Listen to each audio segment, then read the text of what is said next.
오늘 우리가 읽어가는 말씀은 사무엘하 17장입니다. 우리가 어제 읽었던 16장에 보면은 다윗은 그를 따른 사람들과 함께 피난길을 향해서 계속 지나가고 있었고, 다윗을 비난하는 사람들, 또 배반자들이 나타나서 그를 더욱더 힘겹게 하게 됩니다. 그러다 보니까 다윗도 상황적으로 또 이미 그가 많이 지쳐있고 힘들었지만 그의 심적인 일로 인해서 그가 더 많이 힘들고 지쳤으리라 우리가 여길 수 있습니다. 16장 14절 말씀에 그렇게 말하죠. 왕과 그와 함께 있는 모든 백성들이 다 피곤하여 한 곳에 이르러 거기서 쉬니라.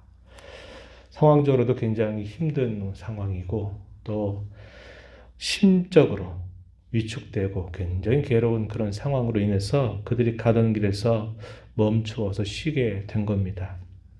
그런 가운데 예루살렘에 입성을 한 압살롬과 이스라엘 백성들을 가운데서 이 아히도벨이 계략을 내는데 그 계략이 뭐였냐면 이 예루살렘에 남겨둔 10명의 후궁과 동침하라는 겁니다. 이렇게 하면 다윗을 향한 미움이 더 커지면서 백성들의 마음이 더 단결될 것입니다. 라고 말하자 압살롬이 이 아히도벨의 계략에 따라서 그렇게 행하게 됩니다.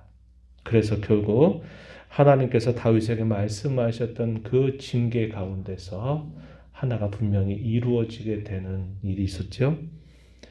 그리고 아히도벨이 두 번째 또 하나의 계략을 이야기하는데 그것이 뭐냐면 지금 가고 있는 다윗과 그의 사람들은 무척이나 지쳐 있을 것이니까 지금 12,000명의 군사를 내게 보내주면 내가 가서 다른 사람들 필요 없이 다윗만을 쳐서 죽이면 백성들이 다 큰 사상자 없이 백성들이 다 왕께로 돌아오게 될 것입니다. 이러한 계략을 내게 된 겁니다. 그 내용이 우리가 읽은 17장 앞부분에서 소개가 되고 있어요. 그래서 이 사람의 이 계략이 상황적으로는 더 적절한 상황이라고 볼 수 있습니다. 처음에 이 말을 듣던 압살롬과 그의 신하들은 좋습니다. 아주 이 계략이 참 좋습니다. 이렇게 동의를 했어요. 그런데 압살롬이 어떤 생각을 하냐면 이 아렉 사람 후세도 좋은 모략가인데 이 사람의 말도 들어봐야 되지 않겠냐. 이렇게 하면서 후세를 부릅니다. 근데 후세는 어떤 인물이었습니까? 다윗이 일부러 보낸 겁니다. 그래서 이 아히도벨의 모략을 네가 막아라 하는 그런 명령을 받고서 이 압살롬 편으로 온 것입니다. 일종의 스파이 같은 역할을 하는 것이죠. 아렉 사람 후세가 이렇게 말합니다.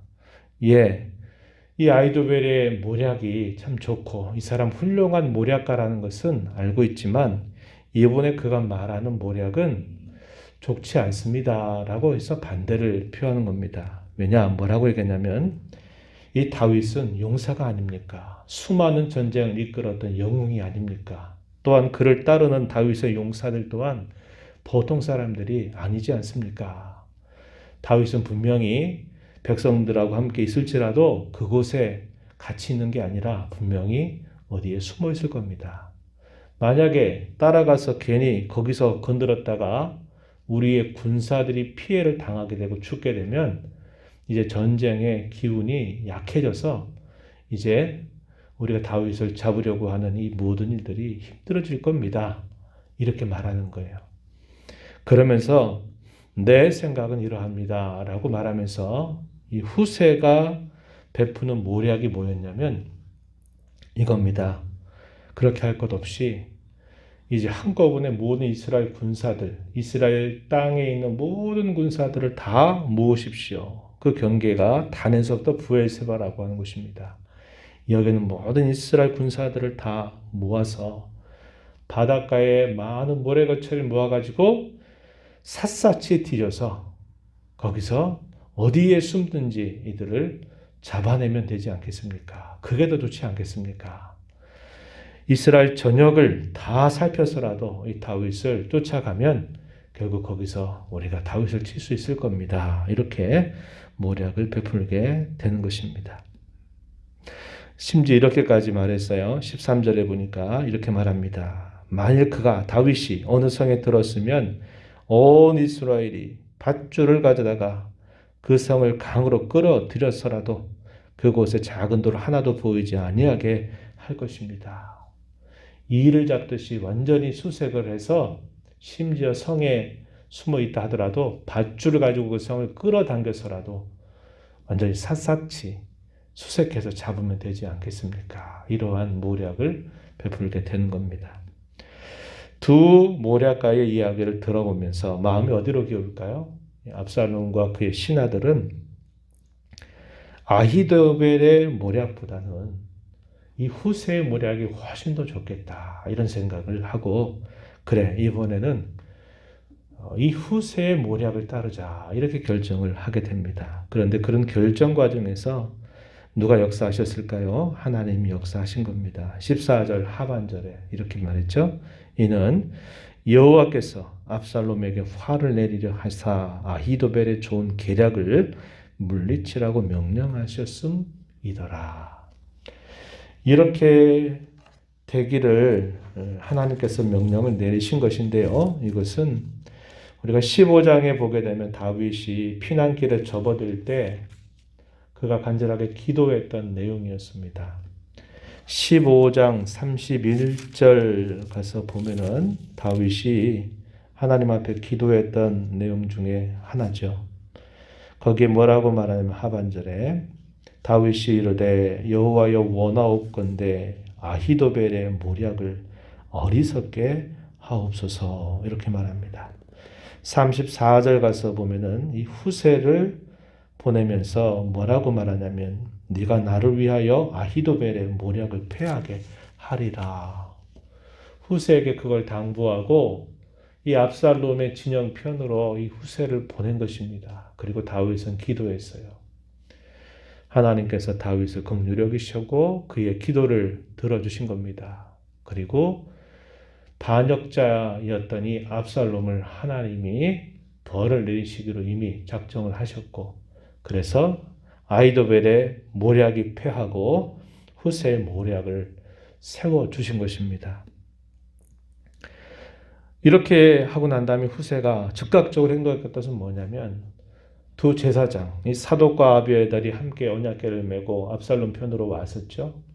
그 두 제사장의 아들 요나단과 아히마아스를 이제 다윗 편으로 보내서 절대로 아무리 피곤하고 힘들더라도 요단강을 건너기 전까지는 결코 쉬지 말고 모든 사람들을 다 그 요단강 건너편으로 건너가십시오 라고 이렇게 말을 건네준 겁니다. 그런 과정에서 잡힐 뻔한 위험을 만나게 돼요. 그런데 하나님의 도우심으로 그 잡히지 않고 이 두 사람이 결국 다윗 진영으로 가서 다윗에게 그 말을 건네게 된 겁니다. 22절에 보면 이렇게 말하죠. 다윗이 일어나 모든 백성과 함께 요단을 건널새 새벽까지 한 사람도 요단을 건너지 못한 자가 없었더라. 이 요단강을 다 건널 때까지 아무리 피곤했어도 이 후세의 말을 듣고서 다윗은 모든 사람들을 데리고 요단강을 건너가게 된 겁니다. 이렇게 되니까 아히도벨이 얼마나 그걸 서운하게 여겼는지 자기 말을 왕이 듣지 않았다라고 생각하고서는 자기 모든 것들을 다 내려두고 자기 고향 땅에 가서 어떻게 하느냐 스스로 자결합니다. 목매어 죽어버리게 돼요.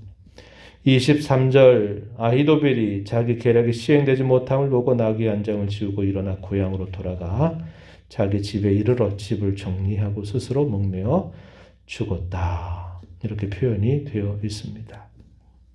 그래서 이스라엘 압살롬과 이스라엘 군사들은 그 다음에 이 후세의 말을 듣고서 길르앗이라고 하는 곳에 군사들을 대동하고 진을 치고 있게 되고 다윗은 마하나임에 이르면서 또 압살롬도 나중에 요단을 건너게 되면서 이제 싸움이 벌어질 그런 상황이 펼쳐지게 된 겁니다. 그런 상황 속에 암몬 족속 사람 세 사람이 이 다윗과 그의 사람들을 힘껏 돕는 모습이 나타납니다. 이게 27절에서부터 29절인데요. 이방 족속인 이 암몬 족속들 세 사람, 소비, 마길, 바르실레라고 하는 사람이 이 마하나임에서 먹을 양식으로 다윗을 도와주게 됩니다. 목숨을 건 도움이죠. 그러나 다윗에게 그런 호의를 베풀게 된 것입니다. 오늘 우리가 읽은 이 말씀을 통해서 확인하는 사실은 그거죠. 하나님이야말로 가장 진정한 모략가이시다라는 것을 우리는 보게 돼요. 사람의 모략이나 사람의 생각이 아무리 뛰어나고 잘 세운다 하더라도 그러한 모든 사람들의 생각을 또한 주장하시고 이끌어 가시는 분이 우리 하나님이심을 우리는 배우게 됩니다. 이사야서 55장 8절로부터 11절 말씀에 보면 그런 말하죠. 하나님의 길과 하나님의 생각은 우리 사람의 길과 생각과 차원이 다르다. 우리가 아무리 계획을 하고 잘 하려고 한다 할지라도 하나님께서 결국 그 걸음을 인도하고 하나님의 모략, 하나님의 계획, 하나님의 계략이 결국 서게 된다는 것을 우리는 알게 되는 겁니다. 절대절명의 위기 상황 속에서 하나님은 다윗을 보호하시고 이 압살롬의 반역에 대하여 심판하시려고 하나님께서 진정한 모략을 베풀고 계시다는 것을 우리는 알게 됩니다. 우리가 살아가면서 이러한 진정한 모략가가 되시는 하나님을 신뢰하고 하나님을 의지하고 살아가는 것이 우리에게 가장 큰 안전함이고 우리에게 가장 큰 행복임을 알아야 하겠습니다. 하나님은 자기를 의지하는 자들의 간구를 언제나 들어주시는 분이심을 우리는 다시 한번 배워요.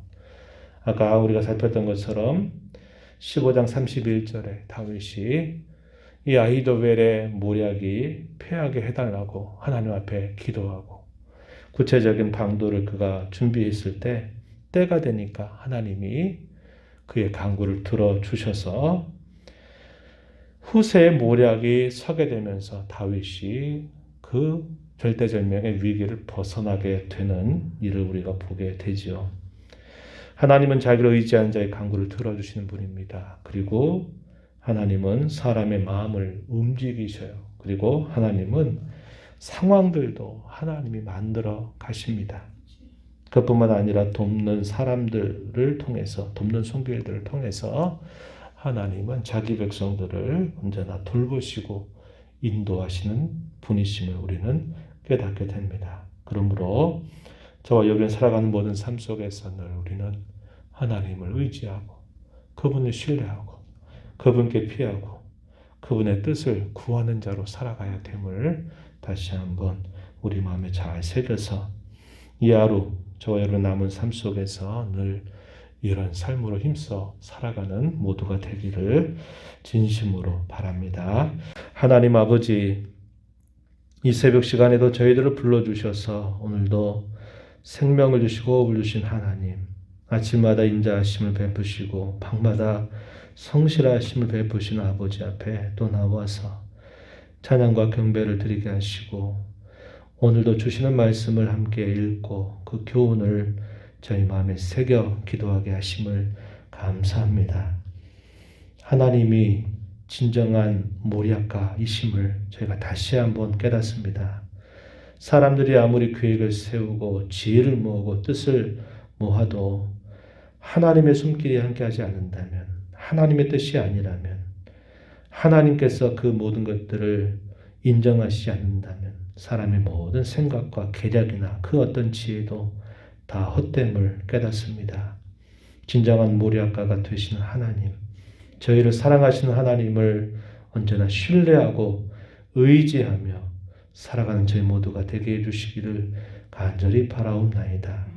사람의 마음도 때를 따라 움직이시고 상황도 조성하여 주시고 또 돕는 손길들을 친히 예비하시고 하나님의 백성들을 보호하시며 이끌어 가시는 하나님의 손길을 늘 신뢰하며 하루하루 주와 더불어 살아가는 삶, 주님의 뜻을 늘 마음에 먼저 앞세우고 살아가는 복된 삶이 되도록 저희 모두를 주장하여 주옵소서.